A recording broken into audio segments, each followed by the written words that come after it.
இந்த மேடை எவ்வளவு பெரிய மேடை, எவ்வளவு பெரிய மகான்கள். இன்னைக்கு எல்லாம் அவன் எது நடக்கணுமோ அது நடந்துட்டே இருக்காது, யாராலும் தடுக்க முடியாது. நடப்பது நன்மைக்கு என்று நினைத்துக் கொள்வோம். தாங்கள் வந்தவுடன் நான் வந்தபோது 63 கலை கண்டேன். ஆம் மகாராஜா. ஆனால் அமைச்சரை தாங்கள் இந்த இடத்திற்கு வந்தவுடன் தான் 64வது கலை என் கண்ணில் காண்கிறேன். என்ன கலை? என்ன கலை மகாராஜா? ஒரு மனிதனுக்கு எத்தனை சொத்துக்கள், எத்தனை பொன்னகைகள், எத்தனை பிள்ளைகள், எத்தனை பேராசைகள், அன்பு மனைவி, உற்றார் உறவினர், சொந்தம், அத்தனையும் சொந்தம். சொந்தமே உயிர் இருக்கும் வரை. கண்டிப்பாக. ஆனால் இந்த மனிதனுக்கு அழியாத சொத்து தன்னை மறந்து சிரிக்கின்ற பொழுது வருகின்ற கலை 64வது புன்னகை கலையை தந்திருக்கிறேன். ஆமா மகாராஜா. வாழ்க இன்பம். இந்த மண்ணிற்கு வந்த நீ எப்படி தெரியுமா இருக்க வேண்டும்? கருவிலே திருவிளையாட கனிவான நட்பு வேண்டும். காசுபண ஆசைகளில் வேதிகளை போலடிக்க கனவாத புத்தி வேண்டும். மருளுடைய மாண்போடு மங்கை உடைத்து உனக்கு மனையாட்டியாகவே அமைய வேண்டும். அவள் மானம் என்ற ஒன்றிலே மாறாத குறிவைத்து அவள் வாழ்க்கையை நீ காக்க வேண்டும். இருளகட மருளகட ஆதிக்கம் செய்கிறாளே, இந்த உலகத்தையே கட்டி காக்கின்றாளே ஆதிபராசக்தி, அந்த அன்னை அபிராமி அந்தாதியின் வாயிலாக எல்லோரும் பல்லாண்டு பல்லாண்டு வாழ, அதிலே நீ பல்லாண்டு வளர்த்து வாழ்காயா. ரொம்ப நன்றி மகாராஜா. உங்க ஆசீர்வாதம் என்னைக்கு இருக்கணும்.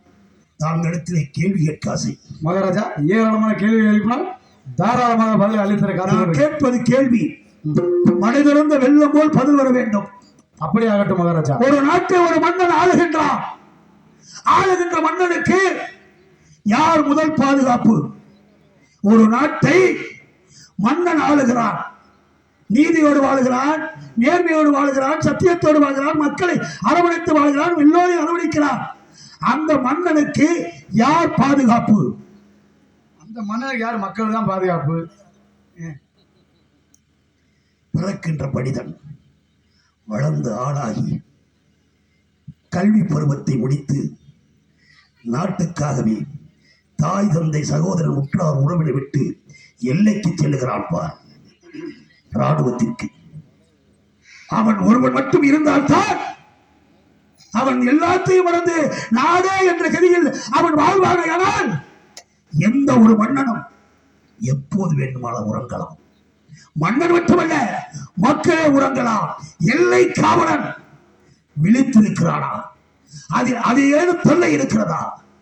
மகாராஜா, நமது நாட்டில் எல்லை காவலர்கள் மிக சீரோடு சிறப்புடன் காவல் பணியை கண்காணித்துக் கொண்டிருக்க மகாராஜா. எல்லை காவலில் இதுவரையிலும் எந்தவித குறைபாடும் இல்லை மகாராஜா. உங்களிடத்தில் ஒப்படைக்கப்பட்ட சிற்றர்கள் எத்தனை பேர் மகாராஜா? உங்களிடத்திலே நான் ஒப்படைக்கப்பட்ட சிற்றர்கள் எத்தனை பேர்? 55 சிற்றரசர்கள். 55 பேர் ஆண்டுக்கோர் முறைகின்ற பகுதியுடைய ஒப்பத்தை முறையாக செலுத்தி அன்பாக ரசதியை பெற்றுகிறார்களா அல்லது ரசதி பெறாமல் நினைவுக்கு செல்கிறார்களா? மகாராஜா, ரொம்ப பேர் இப்ப அப்படிதான் பண்றாங்க. இல்ல மகாராஜா. ரசதி என்பது ஆதாரம். ஆதாரம் இல்லையே மனிதன் வாழ்க்கையிலே சேதாரம் இல்லாமல் செய்து விடுவான். ஆக ஆதாரம் என்பது ரசதி.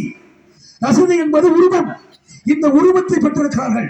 நான் கொடுக்கப்பட்ட வாக்கு ஆண்டுக்கு ஒரு முறை என்ற பகுதி என்ற கப்பா அனைத்து கட்ட வேண்டும் என்று என் ஆணை, அதை ஏற்றுக்கொண்டு எத்துவரை கட்டிருக்கிறார்கள். இதில் ஏதேனும் குறை உண்டா? நிலை கண்டீரா? மகாராஜா, தங்கள் ஆட்சிக்குட்பட்ட 55 சிற்றரசர்களில் 54 பேர் தங்களுக்கு சேர வேண்டிய பகுதி பணங்களை செலுத்திவிட்டு ரசீது பெற்று செல்கின்ற மகாராஜா. ஆனால்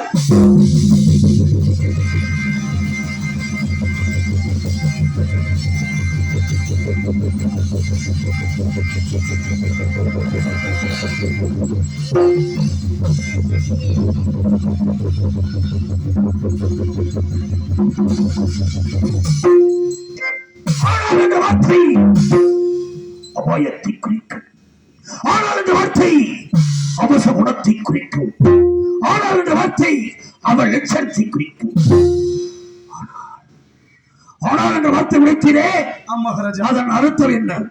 மகாராஜா, தங்களுக்கு சேர வேண்டிய பகுதி பணங்களை 54 சிற்றரசர்கள் கட்டிவிட்டு ரசீது பெற்று சென்றனர். ஆனால் சாதாரண ஆண்டு வருகின்ற தூய்மை செயல் என்பவர் மட்டும் கடந்த 3 ஆண்டுகளாக தங்களுக்கு சேர வேண்டிய பகுதி பணங்களை கொடுத்தார்கள். என்னுள் வணக்கம். நாடு கப்பல் என்று கட்ட வேண்டும் சொல்லியோ 3 ஆண்டு காலம் கப்பல் கட்ட மறுத்ததை ஏன் சொல்லவில்லை? காரணம்? எத்தனையோ முறை நாங்களும் பகுதி பணத்தை வாங்க சென்றோம் மகாராஜா. அவனுக்கு காரணம் என்னவென்றால் அவனுடைய மகன் சத்தியவான் என்று மகன் இருக்கிறான். அவன் மகன் பெரிய வீரனும் அந்த மலையில் மன்மதியில் பகுதி பணத்தை செலுத்த மறுக்கிறான் மகாராஜா. இந்த இடியத்தூரிலே சத்தியவானா வந்திருக்கிறான். அவன் பிறந்து விட்டான் என்றால் அந்த மக்கள் எனக்கு கபலம் இருக்கிறான். அந்த சத்தியவானை பற்றி கேட்கவில்லை, அவன் வீரத்தை கேட்கவில்லை, எனக்கு சென்ற பகுதியை கேட்கிறேன். இருந்தாலும் எதை காரணம் காட்டுகிறானோ அதை கொண்டு வழி செல்ல வேண்டும். இப்பொழுது சத்தியவான் அவன் மாமன் இருக்கிறான். அவன் மாமன் ஊரான மணிப்புரன் விருந்துக்கு சென்றிருக்கிறான் மகாராஜா. விருந்துக்கா? ஆமா மகாராஜா. விருந்து எத்தனை நாள்? எத்தனை நாள்? அருந்தும் மருந்தும் 3 நாள் தான். இந்த 3 நாள் ஏன் சொல்கிறார்கள்? ஏனென்றால் சென்றனைக்கு வாழலை, மறுநாள் தையல, 3 நாள் கையில. ஒரு மனிதன் உணவு உண்டகுள்ள 3 நாள். அதே சமயத்தில் ஒரு மனிதன் 3 நாள் மருந்து உண்டு உடல் சரியில்லை என்றால் அந்த மருந்துக்கு வேலை இல்லை. விருந்து மருந்து 3 நாள் என்றால் இன்று சென்றிருக்கிறான், நாளை இருக்கிறான், நாளை மருந்தினம் வருகிறான். ஆக நாளை மருந்தினம் வருகிறான் மகாராஜா. இன்று நாம் செல்ல வேண்டியதானே மகாராஜா. அவன் இருக்கும்போது போனா அடிப்பான். என்ன எவன? நான் கூட போகணும்ல. நான் இருக்கேன், 2 பேரும் போறோம். இப்பொழுது சாலபவனிக்கு செல்கிறோம் மகாராஜா. வருவியா வழியா? ஆமா. எதுக்கு உள்ள நீ வாழ் கொடுத்ததா எழுதுக்காரு மகாராஜா. வாழை வீட்டிலே வச்சுட்டு வந்துட்டு இப்பொழுது படை எப்படி செல்ல வேண்டும்? எப்படி செல்ல வேண்டும்?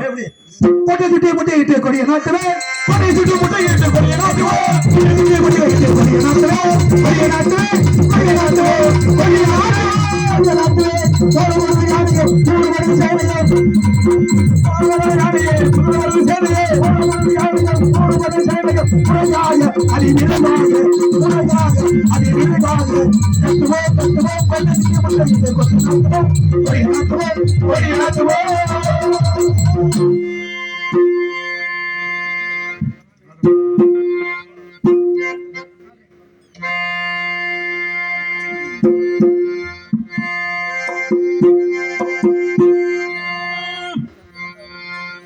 அனைவருக்கும் வணக்கம்.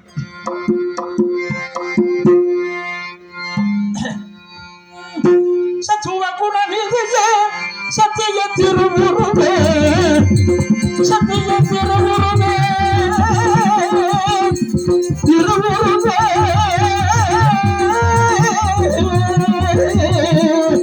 திருவுருவே,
விளைத்து வந்த அசுரனையோ அழித்தார்,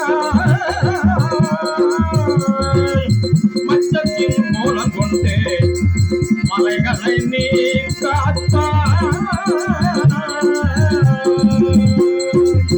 அச்சத்தை விளைத்து வந்த அசுரனையோ அழித்தாய், மச்சத்தின் மூலம் கொண்டு மலைகளை நீ காத்தார். அச்சத்தை விளைத்து வந்த அசுரனையோ அழித்தாய், மச்சத்தின் மூலம் கொண்டு மலைகளை நீ காத்தாய். அறிவோ மந்திரத்தில் தத்துவத்தை கொடுப்பாய்.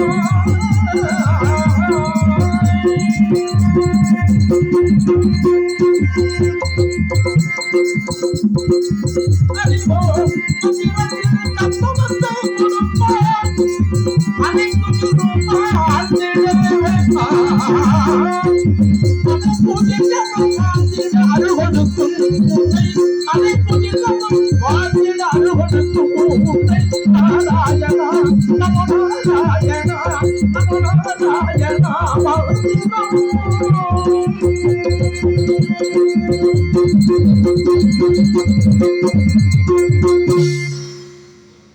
இந்த தேவசபைக்கு ஒப்பான இந்த தெய்வீகமான திருச்சபைக்கு தூய்மை சேனை என்ற கதாபாத்திரத்தை ஏற்று நிற்கும் அடியேனின் அன்பும் பணிவும் கலந்த வணக்கங்கள் பல.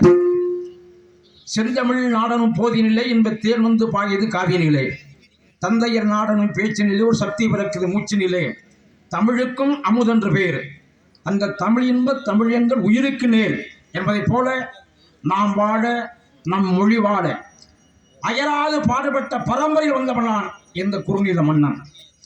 ஆகவே இந்த நாட்டிலே கூடி வாழ்ந்தால் கோடி நன்மை, கூட்டுறவே நாட்டுயரும், ஊரு உடையெடுத்தான் தேர் ஓடி வரும், ஒற்றுமை ஓங்க வேண்டும், நட்புகள் வளர வேண்டும், விவசாயம் பெருக வேண்டும், வறுமைகள் ஒழிய வேண்டும், வருமானம் வளர வேண்டும். அதற்கு எல்லா வல்ல இறைவனாகிய ஓ நமச்சிவாய வாழ்க, நாதன் தாழ்வாழ்க, இமைப்புடது விண்ணஞ்சில் நீங்காதான் தாழ்வாழ்க, கோகழி ஆண்ட குணபடிதான் தாழ்வாழ்க, ஆகமும் ஆகின்ற அன்னிப்பான் தாழ்வாழ்க, ஏகன் அநேகன் இறைவனடி வாழ்க. எல்லா அந்த இறைவனோட அருளாசினாரு எல்லோரும் எல்லாம் பெற வேண்டும். ஆகவேதான் காலை எழுந்திருத்தல், காணாமலை புணர்தல், மாலை ஒழித்து மனைபுகுதல், சால உற்றாரோடு உண்ண உறவாடு இவ்வாறும் கற்றாயோ காக்கை வேணும் என்று இந்த காக்கைக்கு இருக்கக்கூடிய ஒற்றுமைகளை அழகாக கவிஞன் எடுத்து சொல்வான். அதிகாலையிலே காக்காய் எழுந்துவிடும், 4:30 மணி 5:30 மணிக்கெல்லாம் அது கா என்று எழுந்து அது உணவு தேட போகவில்லை, மனிதாய் எழுந்திரும் வாழ்க்கையிலே விடியல் வந்து விட்டது என்று நமக்கு அறிவுறுத்தி சொல்கிறது. காணாமலை புணர்தல், மாலை ஒழித்து மனைபுகுதல், சாயங்கால கூட்டுக்குள்ள போகும்போது அது கூட சுத்தமாக போகிறோம்னு இறை பணியை நினைத்து இந்த கழுத்தை ஒரு நினைச்சிட்டு போகும். ஆகவே இன்னைக்கு நம்ம சொல்கிறோம், ஏன்டா அப்படி பறக்க காக்கா குழியை குளிக்கிற அப்படின்னு. ஒரு காக்கைக்கு சோறு வச்சோம்னா எல்லா காக்கைகளும் ஒன்றாக கூட்டி உண்ணக்கூடிய ஒரு அற்புதமான பிராணி. ஆகவேதான் பறவைகளையும் மிருகங்களையும் மையமாக வைத்து பஞ்சதந்திர கதைகள் மூலமாக பெரியோர்கள் நமக்கு நல்ல அறிவுரை சொல்லியிருக்கிறார்கள். ஆகையினாலே இப்படிப்பட்ட நேரத்தில் எல்லோரும் எல்லாம் பெறுகிறோம் என்ற வகையில் உலகம் சமநிலை பெற வேண்டும், உயர்வு தாழ்விலா நிலை வேண்டும், உலகம் சமநிலை பெற வேண்டும், உயர்வு தாழ்விலா நிலை வேண்டும், நிறைவே காணும் மன வேண்டும், நிறைவே காணும் மன வேண்டும், இறைவாதை நீ தர வேண்டும், உலகம் சமநிலை பெற வேண்டும், உயர்வு தாழ்விலா நிலை வேண்டும், சமநிலை பெற வேண்டும்,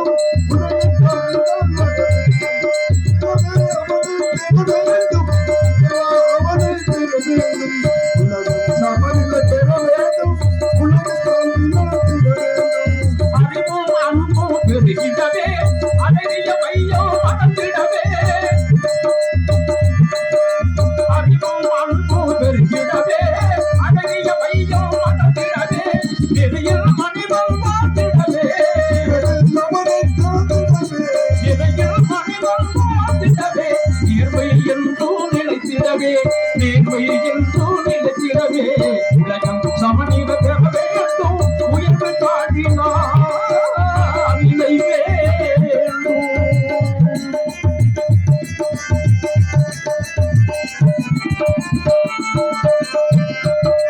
இமயமும் குமரியும் இணைந்திடவே, எங்கோ இருப்போம் இணைந்திடவே,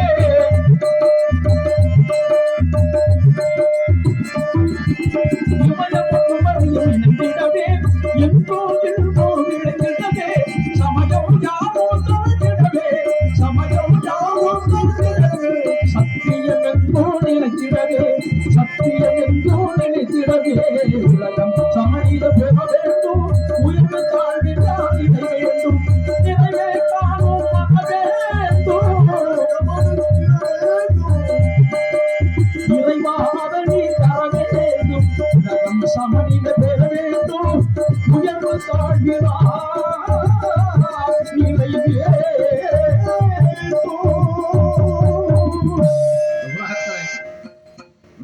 விளையாட்டு இல்லாமல் எதுவுமே இல்லை. இந்த நவக்கிரகங்களுடைய உக்கிரம் நம்மளை தாக்காமல் இருப்பதற்காக, பாதிப்பு ஏற்படாமல் இருப்பதற்காகத்தான் குழந்தையும் தெய்வமும் கொண்டாடப்பட்ட அடிப்படையிலே நம்முடைய குடும்ப குல தெய்வங்களையும் இப்படி கிராம தேவதைகளை எல்லாம் நாம் கையெடுத்து வணங்குகின்ற வேளையிலே தலையோடு வந்தது தலையை பாகையோடு போகும் அர்ஜுனா என்று கீதாச்சாரத்தை சொன்னானே கண்ணன். அதே போல நம்முடைய வணக்கத்திற்குரிய தீயத்தூர் கிராமத்திலே அனைத்து பக்தவகை மக்கள், விழா கமிட்டியார்கள், பெரியவர்கள், இளைஞர்கள், அத்தனை அன்பு உள்ளங்களும் சேர்ந்து இன்றைக்கு அற்புதமாக இந்த மங்களகரமான நிகழ்ச்சி நடத்திக் கொண்டிருக்கிறார்கள். மாரியை பொழிபவள் மாரியம்மா, நிலை மாரடை செய்பவள் மாரியம்மா என்பார்கள். புதுக்கோட்டையிலிருந்து நாங்கள் புறப்படும் பொழுது அறந்தாங்கி வரை மழை ரொம்ப அற்புதமான மழை, பூமி சார்ந்த மழை. தம்பி சொல்ற மாதிரி பிரிச்சு மேய்ஞ்சிருச்சு, பிரிச்சு கட்டிருச்சா? ஆமாம், நல்ல வேலைக்கு இதை பிரித்து கட்டாமல். அதே நேரத்தில் அதுதான் நம்ம மரியாதைக்குரிய நாடக அமைப்பாளர், அன்பிற்கும் பாசத்திற்குரிய அருமை அண்ணன் சக்திவேல் அண்ணன், ஆலாத்தூர் சக்திவேல் அண்ணன் அவர்கள். அதாவது அவர்கிட்ட சொன்னேன் அப்பவே, உங்களுடைய முயற்சிக்கும் உங்களுடைய உழைப்புக்கும் உங்களுடைய அணுகுமுறைக்கும் எல்லாவுள்ள இறைவனுடைய அருளாசினாலே நம்முடைய இந்த மாபெரும் கிராமத்தில் நிச்சயமாக, ஏன்னா காய்ந்த வயிற்றுக்கு கஞ்சி வார்த்தை நீ காஞ்சியிலே பிறந்துட்டாய் என்று அறிஞர் என்ன சொல்வார்கள். அதை போல நாடகக்காரன் நம்மை நம்பி வந்து விட்டான் என்று இங்கே இருக்கக்கூடிய அனைத்து தெய்வங்களும் அருள் கூர்ந்து கருணையான பார்வாயினாலே இன்றைக்கு சந்திர தரிசனத்தை நமக்கு கொடுத்து இந்த நிகழ்ச்சியை மங்களகரமாக நடத்துவதற்கு நமக்கு அருளாசியை தந்திருக்கிறார்கள். ஆகையினாலே இந்த நிகழ்ச்சியை நடத்த கொள்ளக்கூடிய அத்தனை வணக்கத்திற்குரிய பெரியோர்கள், விழா கமிட்டியார்கள், இளைஞர்கள், தாய்மார்கள், குழந்தை செல்வங்கள், அத்தனை பேர்களுக்கும் அன்னார் இந்த நாடகத்தோட அமைப்பாளர் அருமையண்ணன் மரியாதைக்கும் பாசத்திற்குரிய சக்திவேல் அண்ணார் அவர்களும் அவர்கள் குடும்பத்தாரும் உங்களை நம்பி இந்த கலையை வளர்த்து வந்தக்கூடிய, அதை வளர்த்து தான் கற்ற வித்தகளை உங்கள் முன்னால் செய்து உங்களுடைய அன்பையும் ஆதரையும் ஆசீர்வாதத்தையும் வாங்கி கொண்டிருக்கூடிய கலைஞர் பெருமக்களாக நாங்களும் அனைத்து தெய்வங்களுடைய அருளாசினாலே தீர்க்காயுசும் தெய்வ சிந்தனையும் உடல் ஆரோக்கியமும் செல்வ செழிவும் பெற்று வாங்க வேண்டும் என்று வாழ வேண்டும் என்று இந்த இடத்தில் நாங்கள் மனப்பூர்வமாக வேண்டுகிறோம். அந்த வகையில் எல்லா வல்ல ஐயனார், ஐயப்பன் பிரம்மச்சாரி, ஐயனார் சம்சாரி, பூரணை பொற்கொலைகளுடன் காட்சி தரக்கூடிய அந்த ஆண்டவனை வணங்கி நாம் கலை பணியை தொடருவோம். இருமுடி தாங்கி ஒரு மனதாகி குருவெனவே வந்தோம், இருவினை தீர்க்கும் யமனையும் வெல்ந்தோம், திருமணியை காண வந்தோம்.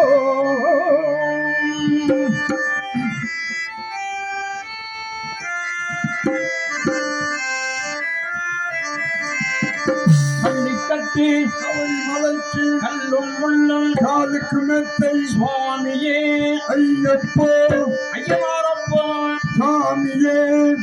பள்ளி கட்டி சபரிமலைக்கு கல்லும் முள்ளும் காலுக்கு மெத்தை சுவாமியே ஐயப்போ ஐயனாரப்போ சுவாமியே.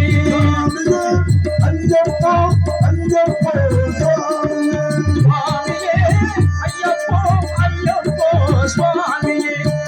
அபிஷேகம் சுவாமிக்கு, கற்பூர தீபம் சுவாமிக்கு, அபிஷேகம் சாமிக்கு, கற்பூர தீபம் சாமிக்கு.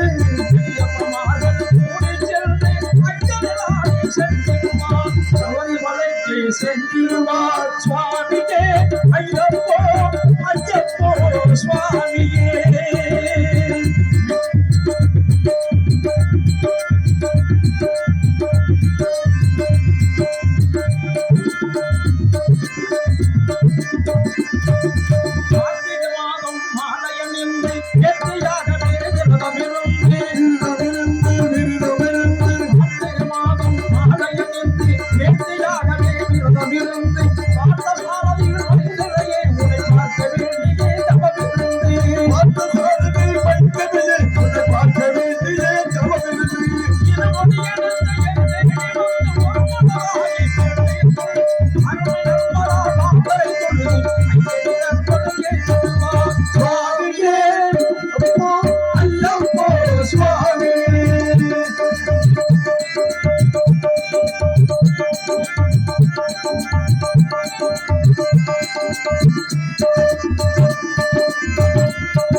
சங்கர மகளை கும்பிடுவார், சங்கர வெற்றியே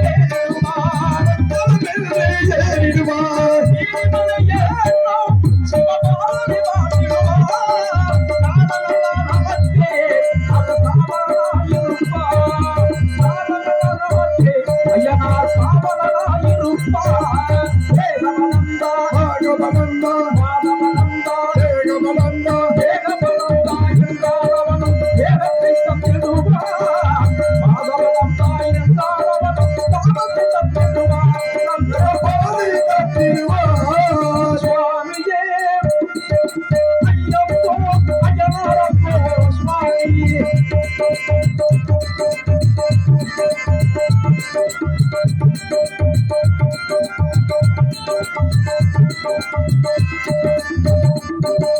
சபரி வீரமே வந்திடுவா சபரி அன்னையை மணித்திடுவா கண்டிவார்கள் கருத்துரை கொண்டு வணங்கிடுவா சபரிமலைக்கே சென்றிடுவா 18 மணி மீது ஏறிடுவா கதியன்று அவனை சரணடைவார் மதிமுகம் கண்டே மயங்கிடுவார் ஐயனை துதிக்கையிலே தன்னையே மறந்திடுவார் சரணம் சரணம் ஐயப்பா சரணம் சரணம் ஐயப்பா சரணம் ஐயப்பா சரணம் சரணம் ஐயப்பா சரணம் ஐயப்பா சரணம் சரணம் ஐயப்பா. நல்லது. என்னுடைய அருமை மகன் சத்தியவானோ அவன் மாமன் வீடாகிய மணிப்புரம் சென்றுள்ளான். அது ஒரு உரம். ஆனால் நான் இன்று ஒரு அயர்ந்த நித்திரையில் இருக்கும் பொழுது நான் ஒரு கனவு கண்டேன். என்ன கனவு இது? யாரோ என் நாட்டை அபகரிப்பதை போன்று. அந்த கனவை எண்ணி எண்ணி நான் பெரிய மன உளைச்சலுக்கு ஆளாகி உள்ளேன். ஆனால் இந்த நேரம் என்னுடைய அருமை மகன் சத்தியவான் என் அருகில் இல்லை. ஏது நடக்கிறதோ அது நன்றாகவே நடக்கும் என்ற நம்பிக்கை எனக்கு உண்டு. எல்லாம் அவன் செயல். என்ன ஆபத்து? ஆபத்து ஆபத்து பண்ண ஆபத்து. என்ன ஆபத்து? கலிங்கத்து கஜா பண்ண படையெடுத்து வந்து இருக்கிறார் பிரபு. ஆஹா, கண்டகேத மன்னன் கொடியெடுத்து வருகிறானா? பிரபு என்ன செய்வது? இது சரியாகிவிட்டது. சுமாரி பிரபு நீ உடனடியாக சென்று சுரங்கப்பாதையின் வழியாக சென்று மணிப்புரத்தில் இருக்கக்கூடிய என்னுடைய மகன் சத்தியமனை அழைத்து வா. அது சீக்கிரம் அழைத்து விரைவாக அழைத்து வா.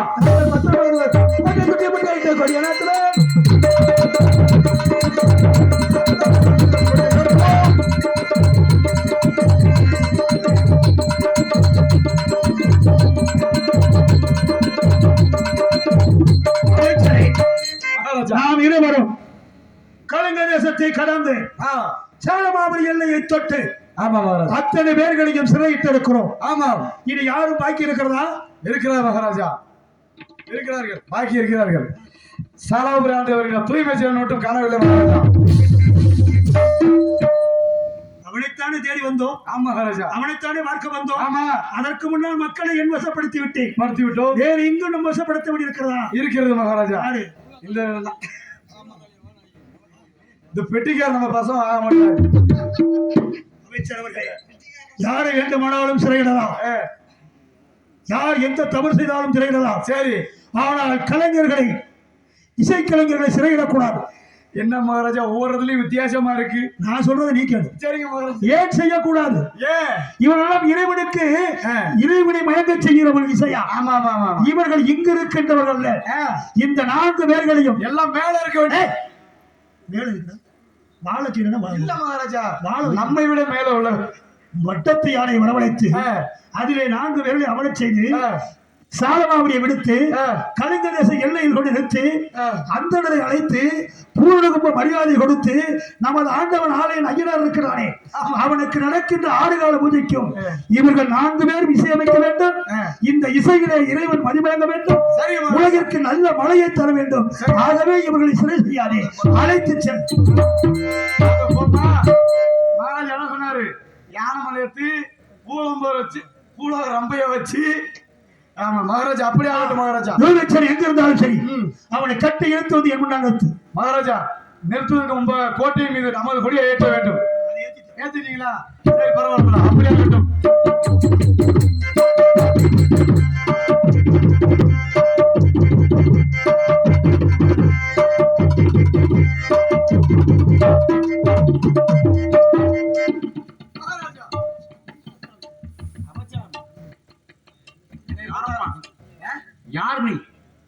பார்த்தா தெரியல, நீ பார்த்தா என்ன ஏன் இப்படி இழுத்து வருகிறாய்? ஏன் எடுத்து வரணும் சொல்லியே வருமா உங்களுக்கு? ஏனப்பா எங்களுடைய மன்னர் கச்சகேது மன்னருக்கு சேர வேண்டி. நான் என்ன தவறு செய்து என்ன சொல்கிறாய்? என்ன தவறு செய்தேன்? செஞ்சது பூரா தப்பு தப்பா செஞ்சது. என்ன தவறு செய்தது? என்ன பணி செய்து கொண்டிருக்கிறாய்? நான் இந்த படை தளபதி, கலைஞர் தேச படை தளபதி தான். ஓஹோ, தளபதியோ? அதை தலைக்கணமாக நடந்து கொள்கிறாய். இருக்கட்டும், பரவாயில்லை. ஏதோ சொல்ல வந்தாய், அதை சொல். எங்க மன்னருக்கு செய்ய வேண்டிய பகுதி பணத்தை இதுவரை செலுத்தாமல் இருக்கிற காரணத்தினால் தங்களை எங்களுடைய மன்னர் சிறைப்படுத்துவார் சொல்லியிருக்கார். ஓஹோ, உங்களில் எடுத்த உடனே முதலில் சிறையில் வைப்பதுதான் நாகரிகமோ? பரவாயில்லை, நான் மன்னரை சந்தித்துக் கொள்கிறேன். அப்படின்றீங்களா? எங்கே மன்னன்? வந்திருக்கிறார். மன்னா மகாராஜா.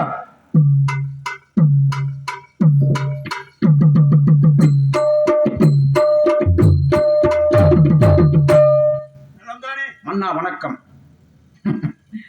நலமாக இருக்கிறேன். நல்லா இருப்பேன். நன்றாக இருக்கிறேன். ஆரோக்கியமாக இருக்கிறேன். வளம் கண்டு இருக்கிறேன். என்னை பார்க்கும் பொழுதே தெரியுமே நான் நன்றாக வல்லமையோடு ஆட்சி புரிகிறேன். உன்னை பார்ப்பதை விட உன் நாட்டு மக்களை கண்டே பூரித்தேன். எத்தனை சிறப்பாக இருக்கிறார்கள். அன்று நான் நாடு கொடுக்கின்ற போது கூட இப்படி சிறப்பில்லையே, வறுமையில் வாழ்ந்தார்கள். ஆனால் மக்களை நன்றாக உழைக்க வைத்திருக்கிறாய். நீங்கள் பாராட்ட முடிய அளவிற்கு நான் ஆட்சி புரிகிறீர்கள் என்று சொன்னால் அதை விட எனக்கு பெருமை வேறு என்ன வேண்டும்? உண்மையை செய்வது தப்பில்லையே. ஏனென்றால் ஒரு மனிதன் தவறு செய்தால் தவறு என்று சொல்ல வேண்டும், உன் நல்லது செய்தால் நல்லது என்று சொல்ல வேண்டும். உன்னை பொறுத்தவரை நான் நாடு கொடுக்கின்ற பொழுது பஞ்சத்தால், பசியால், பட்டினியால் எதுவும் செய்ய முடியாதவராக இருந்தாய்.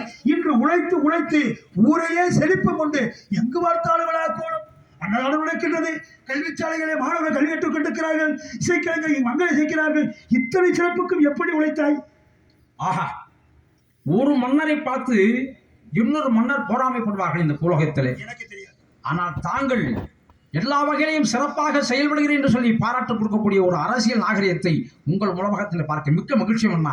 மிகவும் இருந்தாலும் காரியமாக இருக்கிறேன். ஏதோ அன்று சபை கூட்டினேன். நான் சபை கூட்டுகின்ற பொழுது என்னுடைய சட்டத்தின் ஆச்சாரப்படி ஆண்டுக்கு ஒரு முறை இந்த பகுதி என்ற கப்பத்தை அத்தனை சித்தர்கள் 50 சித்தர்கள் கட்டிவிட்டார்கள். கட்டி அப்பொழுது அமைச்சர் சொன்னார், 54 பேர்களும் கட்டிவிட்டார்கள். உங்களுடைய உற்ற நண்பன், நீங்கள் பார்த்தவனுக்கு கொடுத்த நாடு, அவனுக்கு கொடுத்த வாக்கை 3 ஆண்டு காலமாக துருவச்சேனன் பகுதி என்ற கப்பத்தை தரப்படுத்தி விட்டால் நாங்கள் சென்று கேட்டதற்கு தவறான வார்த்தையை உச்சரித்து விட்டார் என்றார்கள். நான் ஏற்றுக்கொள்ள மறுத்தேன். எப்பொழுது துருவச்சேனன் சொல்ல மாட்டான் என்று வந்தபோதுதான் தெரிகிறது நீ வலிமை கண்டிருக்கிறாய், வாய் வித்தியாசமாக பேசியிருக்கிறாய் என்று. எதற்காக கப்பம் கட்ட மறுத்தாய்? அண்ணா, பழம் நழுவி பாலிலை விழுந்து அது நழுவி வாயிலை விழுகின்ற நேரம் என்று நான் வாயை பிளந்து கொண்டிருந்தேன். கடைசியிலே நீ சற்று பொறும், நீ முன்னாள் அமைச்சர் மகமோனி மன்னா, ஏன் கப்பம் கட்டவில்லை என்று ஒரு கேள்வி கேட்கிறீர்கள். இது என்ன கேள்வி? எதை மையமாக வைத்து இப்படி கேட்கிறீர்கள்? நான் எதற்கு உங்களுக்கு கப்பம் கட்ட வேண்டும்? உனக்கு நாடு கொடுக்கின்ற பொழுது என்ன சொல்லி பட்டம் சுட்டினேன்? என்ன சொன்னீர்கள்? இந்த நாட்டை நீ ஆள வேண்டும், ஆளுகின்ற பொழுது வருடத்துக்கு ஒரு முறை பகுதி செலுத்த வேண்டும் என்று சொன்ன ஏற்றுக்கொண்ட அல்லவா? ஆமா, ஏற்றுக்கொண்ட நீ இத்தனை ஆண்டுகள் சேர்த்து நீ ஏன் இந்த 3 ஆண்டு காலம் செலுத்த மறுக்கிறாய்? ஒரு பெருமைக்குரிய காரணம் வேண்டும் அல்லவா? அண்ணா, ஒரு பெருந்தன்மையான மன்னர் தாங்கள். ஒருவருக்கு உதவி செய்யும் பொழுது பயன்தூக்கார் செய்த உதவியை நயன்தூக்கி நன்மையை கடலில் பெறுது என்று முதுமொழியின்படி அடுத்தவர்களுக்கு ஒரு வீட்டையோ நாட்டையோ காட்டையோ வயலோ வரப்போ மனையோ மண்ணோ இப்படி வழங்கும் பொழுது தான தர்மமாக அந்த பலனை எதிர்பார்க்காமல் கொடுப்பதுதான் உண்மையான ஒரு கொடை. அப்படி தாங்கள் கொடுப்பதை போல கொடுத்து விட்டு எதையோ எடுப்பதை போல ஏனி வரி கிஸ்தி வட்டி கட்டவில்லை என்று கேட்டால் வானம் பொழிகிறது பூமி விழுகிறது. யாருக்கு தெரியும்? எல்லோரும் சொல்வதைத்தான் நான் சொல்லுகிறேன். நீர், நிலம், நெருப்பு, காற்று, ஆகாயம் அனைத்து பஞ்சபூதங்களும் மனிதனுடைய வாழ்க்கையோடு பின்னி பிணைந்து நமக்கு நன்மைகள் செய்கின்றன. அப்படி செய்து கொண்டிருக்கும் பொழுது உண்மை, உழைப்பு, உயர்வு, நம்முடைய நாட்டிலே நேர்மையான ஆட்சி, நிர்வாக திறமைகள் இப்படியெல்லாம் எல்லாம் சரியாக இருக்கும் பொழுது நாம் யாருக்கும் அடிமை இல்லோம், நமனை அஞ்சோம் என்ற ஒரு கொள்கைப்படி வாழ்கின்ற என்னை பார்த்து நீ கப்பம் கட்ட வேண்டும் சொன்னால் இது ஏகவா ஒரு அகம்பாவத்தன்மையான வார்த்தை. இது வேண்டாம், வேறு எதையாவது கேளுங்கள். தீவிச்சரா, நீ சொன்னது உண்மை. ஒருவனுக்கு தானம் கொடுத்தால்தான் அதை பற்றி கவலைப்படக்கூடாது, கொடுத்தது கேட்கப்படாது. நான் உனக்கு தானமாக கொடுத்தேன், சன்மானம் கொடுத்தேன். சன்மானத்துக்கு எப்பொழுதுமே பலன் உண்டு, வேறு உண்டு.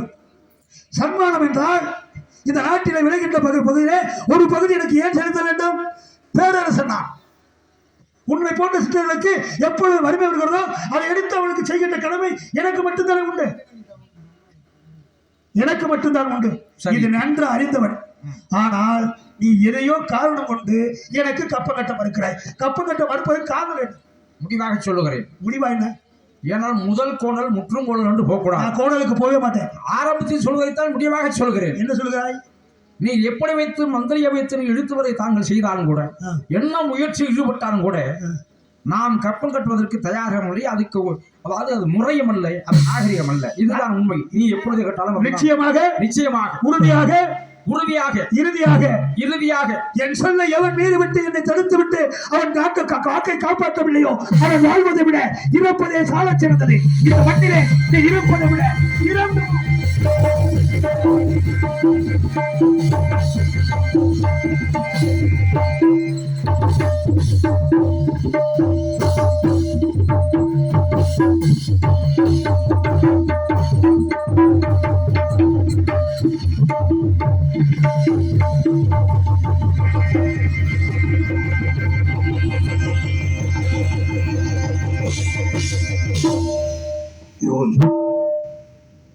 கஜகேசவனுடைய நட்பு குணத்தை மட்டும் பார்த்தான். சினம் குணத்தை காணவில்லை. செத்து விடுவாய். நீ சாகக்கூடாது. உன்னை போன்றவன் சாகக்கூடாது. தினம் செத்து செத்து பிழைக்க வேண்டும்.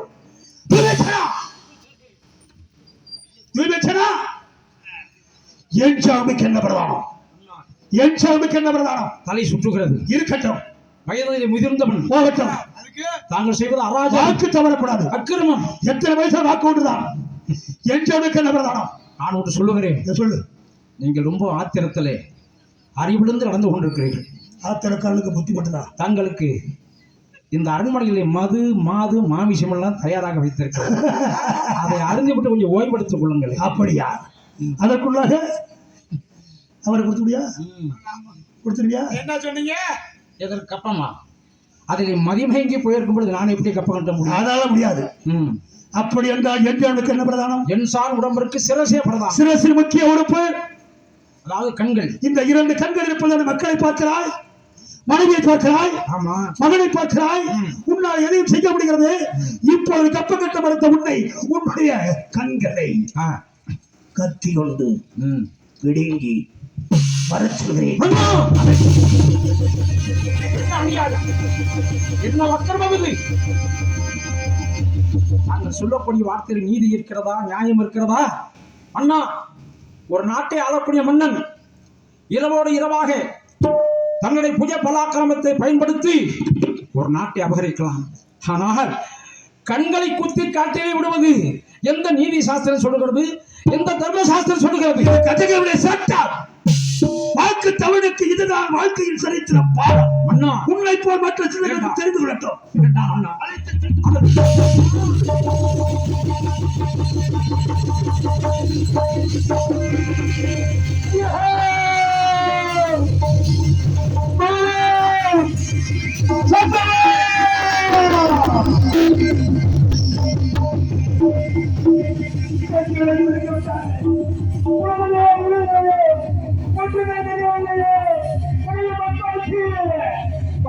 சத்தியமா அப்பா